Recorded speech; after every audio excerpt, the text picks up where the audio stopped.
오늘은 왜 나를 택하셨을까? 라는 제목으로 여러분과 은혜를 나누겠습니다. 저와 여러분을 택하신 분은 주님이신 줄 믿습니다. 그래서 주님은 우리를 택하셨는데, 그래서 우리를 성경에서는 그렇게 택함 받은 우리를 일컬어서 뭐라고 얘기하고 있느냐면 종이라고 얘기하고 있어요. 종. 우리는 다 종입니다. 저도 종이고 여러분도 주님의 종입니다. 이 사실 자체가 얼마나 귀하고 얼마나 감사한 은혜인지 모릅니다. 또 얼마나 놀라운 은혜인지 모릅니다. 아무리 봐도 나는 주님께 쓰임 받을 만한 그런 자격이나 능력이나 그릇이 안 되는 것, 우리 자신은 너무 잘 알고 있지 않습니까? 그런데 주님께서는 그런 우리를 부르셨어요. 부르시고 쓰시겠다는 거예요. 참 놀라운 은혜지요. 그런데 주님은 과연 이렇게 아무것도 아닌 나의 무엇을 보시고 택하셨을까? 도대체 나의 어디를 보시고 택하셨을까? 예수님께서 이제 십자가에 달려 돌아가시기 전에 이제 그 십자가의 사명을 완수하시기 위해서 예루살렘 성에 이제 마지막으로 입성을 하실 때에 그냥 걸어오신 것이 아니라 여러분 잘 아시는 것처럼 나귀 새끼를 타고 입성을 하셨습니다. 일부러 그러셨죠. 그런데 바로 우리가 그 주님이 타시려고 택한 그 나귀 새끼와 같다는 거예요. 저와 여러분이 나귀 새끼와 같은 존재가 바로 우리다. 왜 그러면 예수님은 나귀 새끼를 택하셔서 그 나귀 새끼를 타시고 예루살렘 성에 입성하셨을까? 왜 하필이면 나귀 새끼인가? 이유가 있어요. 첫 번째, 이 나귀 새끼는 작아요. 나귀는 작아요. 작아서 택하셨어요. 말보다 작은 게 나귀지요. 나귀 보셨나요? 작습니다. 근데 제가 왜 작은 나귀를 왜 택하셨을까? 가만히 생각해 보니까 우리 예수님이 아주 일부러 제자들이 보란 듯이 나귀 새끼를 택하신 것 같아요. 아주 예수님의 고의적인 그런 어떤 의도가 보이는데, 예루살렘 성에 입성하기 전에 이 12명의 제자들이 예수님 앞에서 뭘 했냐면, 부끄럽지만 서로 자신이 더 크다고 싸웠어요. 내가 더 크다. 내가 예수님 오른편에서 나중에 예수님 왕 되시면 내가 오른편에서 더 많은 일을 해야 된다. 왜 제가 나보다 더 큽니까? 제가 나보다 더 큰 이유 없습니다. 제가 더 큽니다. 하면서 제자들이 말이죠, 주님 앞에서 서로 자신이 크다고 다퉜어요. 그러니까 크다고 하는 건 뭐예요? 자기가 더 잘났다는 거죠. 자기가 더 잘났다는 거예요. 그걸 보시는 주님의 마음이 어떻겠어요? 그걸 보시고 주님께서는 일부러 이런 일을 행하신 것 같아요. 얼마든지 크고 좋은 말을 타실 수도 있었지만 작은 나귀를 주님께서는 택하신 거예요. 그러니까 네가 커서 택한 것이 아니라 작아서 택한 것이다. 사랑하는 여러분, 때때로 주님은 왜 나를 크게 쓰시지 않는가? 이런 답답한 마음이 들 때가 있어요. 그럴 때마다 작은 자를 택하시는 주님을 바라보시길 바랍니다. 여러분, 내가 모시고 있는 주님이 크시다고 해서 자기도 크다고 착각하게 될 때, 그때가 바로 종에게는 위기입니다. 그렇죠? 내 등에 태우신 분이 크신 주님이라고 해서 나까지 하게 되면 그때가 바로 모든 종들에겐 위기라는 거예요. 나귀는 그냥 나귀일 뿐입니다. 나를 이런 취급을 해? 아니, 내가 그래도 이 교회에서 미치가 있고 횟수가 있고 다닌 연수가 있고 내가 직분이 이거고 헌금을 이만큼 하고 봉사를 이만큼 하는데 나를 이런 취급을 해? 그런 취급을 받아서 화가 날 때가 나에겐 위기라는 거예요. 근데 우리는 얼마나 자주 그럽니까? 때문에 내가 크다고 해서 주님이 나를 선택한 것이 아니라 작기 때문에 선택한 그 주님의 마음을 헤아리시면서 주님은 나를 작지만 택하셨구나. 여러분, 이 사실을 기억하시길 바라고요. 두 번째, 왜 나귀 새끼를 택하셨는가? 볼품이 없어서 선택하셨어요. 볼품이 없어서. 나귀를 직접 보면 멋이 없어요. 말은요, 비싼 말을 보셨나요?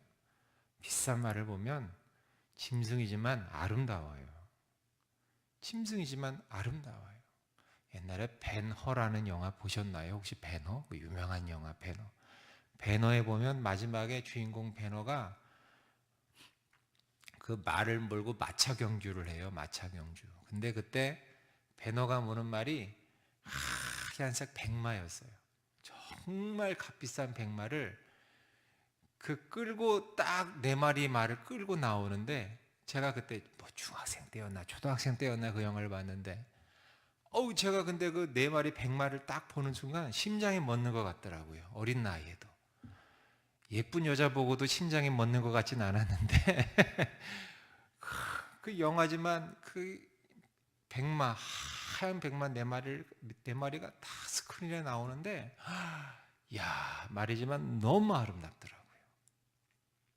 그런데 나귀는요 그렇지가 않아요. 정말 볼품 없어요. 그런 말에 비하면 볼품이 없어요. 그런데 놀라운 사실은 예수님 당시에 비천하고 방종하고 좀 지저분하게 사는 사람들, 그런 사람들에 대해서 사람들이 뭐라고 욕을 했냐면 이 나귀 같은 자식들아 이렇게 욕을 했대요. 우리는 한국에서는 욕을 할 때 제일 많이 나오는 게 개잖아요. 개가 무슨 죄가 있는지 모르겠습니다만 우리 한국 사람이 개를 가지고 개 뭐뭐라고 욕을 하는 것처럼 예수님 당시에는 나귀 자식, 좋게 말해 자식이고 그 똑같은 욕을 개라고 하는 그런 욕을 예수님 당시 이스라엘 사람들은 나귀를 가지고 욕을 했다는 거예요. 나귀가 좋은 거예요, 나쁜 거예요? 그러니까 사실은 썩 좋은 게 아니라는 거죠. 그런데 보세요. 이렇게 볼품이 없고 연약하고 한 그런 나귀. 근데 성경은 우리를 그런 보잘것없는 질그릇으로 묘사도 했고요. 또 사도 바울은 자기 자신을 죄인 중에 뭐라 그랬어요? 괴수라고 했어요. 또 우리 주님은 사역을 하시면서 예수님은 사역을 하시면서 주로 누구를 만나시고 위로하시고 격려하셨나요? 사람들이 나귀 새끼라고 멸시하고 무시하던 창녀, 세리, 고아, 과부, 가난한 자 이런 사람들을 불쌍히 여기시고 그들을 늘 찾아가 만나주시고 위로하시고 가까이 하셨다는 거죠.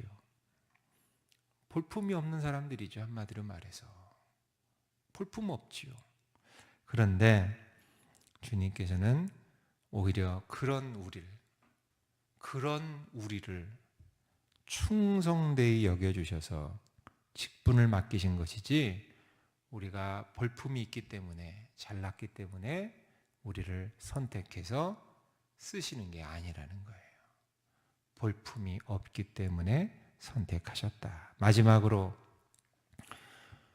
왜 나귀 새끼를 예수님은 쓰셨는가? 약해서 선택하셨어요. 약해서. 주님은 그냥 나귀를 선택하신 것이 아니고 한 걸음 더 나가서 2절을 보니까 나귀와 나귀 새끼가 함께 있는 것을 보리니 풀어내기로 가져오라. 새끼를 타셨어요. 나귀의 새끼를. 그냥 나귀도 아니고. 나귀는요, 다 자란 나귀는 힘이 세요. 그래서 무거운 짐도 걷더니 등에 지고 나를 수가 있어요. 그런데 새끼는 그렇지 못해요. 모든 짐승의 새끼는 약합니다, 여러분. 어미나 애비는 강할지 몰라도 새끼는 어쨌든 약해요. 근데 약했기 때문에 예수님은 선택하셨다는 거예요. 근데 마찬가지, 예수님께서 선택한 12명의 제자들, 또 우리들 가만 보세요. 강합니까, 우리가? 강해요? 성질은 강해요. 성질은 강하더라고요. 보면 성질은 고약하고 강하더라고요, 저부터. 근데 성질만 강하지 사실은 약해요. 모든 면에서 약해요. 약하디 약한 자가 우리들이었다. 그런데 주님이 선택해서 쓰신 조건이 바로 약한 것이었다는 거예요. 그래서 사도 바울도 자신의 약한 것을 자랑하잖아요. 내가 약한 데서 오히려 그죠? 온전해지고 강해진다라고. 사도 바울은 오히려 자신의 약함을 자랑했어요. 자, 보세요. 정리합시다. 예수님이 나귀 새끼를 선택한 세 가지 이유. 첫째, 작아서. 둘째, 볼품 없어서. 셋째, 약해서. 여기에 나는 해당 안 됩니다 라는 분이 있나요? 없습니다. 우리는 그런 존재예요. 그런데 그럼에도 불구하고 작고 볼품없고 약함에도 불구하고 주님은 우리를 선택하셨어요. 그런데 여러분 기억하세요. 우리가 작고 볼품없고 약해서만 주의 종으로 쓰임받는 것은 아닙니다. 그게 중요한 게 아니에요. 예수님을 설령 그렇게 해서 우리가 작고 볼품없고 약하다고 해서 예수님을 태우지 않는 나귀는 그저 나귀일 뿐이라는 거예요. 의미가 없는 거죠. 태우지 않으면, 예수님을 내 등에 태우지 않으면 나귀는 그냥 그대로 작고 약하고 볼품없는 나귀일 뿐이라는 거예요. 태워야 가치가 있는 거죠. 주님을 내 등에 태워야 비로소 그 인생이 작지만 약하지만 볼품없지만 가치가 있는 거예요. 태우지 않으면 아무 소용이 없는 거지요. 그래서 우리는 항상 주님과 동행해야 한다는 거예요. 주님이 늘 내 등에, 내 안에 함께 하시고 동행해야지만, 그래야지만 오히려 나의 작고 보잘것없고 약함이 자랑이 될 수 있다는 것입니다. 사랑하는 여러분, 내가 작다고 약하다고 볼품없다고 낙심할 것도 아니고, 그런 나를 주님이 부르셔서 오늘 이 자리에 계신 것이고, 크든 작든 여러분에게 사명 맡겨주셔서 쓰시겠다고 하셨다면 여러분 감사함으로 아멘 하시고, 또 어떤 경우에라도 내가 주님 위에 봉사하는 것이지 하나님 나라 위에 봉사하는 것이지 나의 잘남을 자랑하기 위해서 내가 일을 하는 것이 아니다라는 것을 여러분 기억하시고, 주님이 나와 함께하지 않는다면 나는 그냥 볼품없는 나귀 새끼일 뿐이라는 사실 잊지 마시고, 늘 주님과 동행함으로 말미암아 이 나귀 새끼처럼 아름답게 쓰임받는 저와 여러분 되시길 주의 이름으로 축복합니다. 기도하겠습니다. 하나님,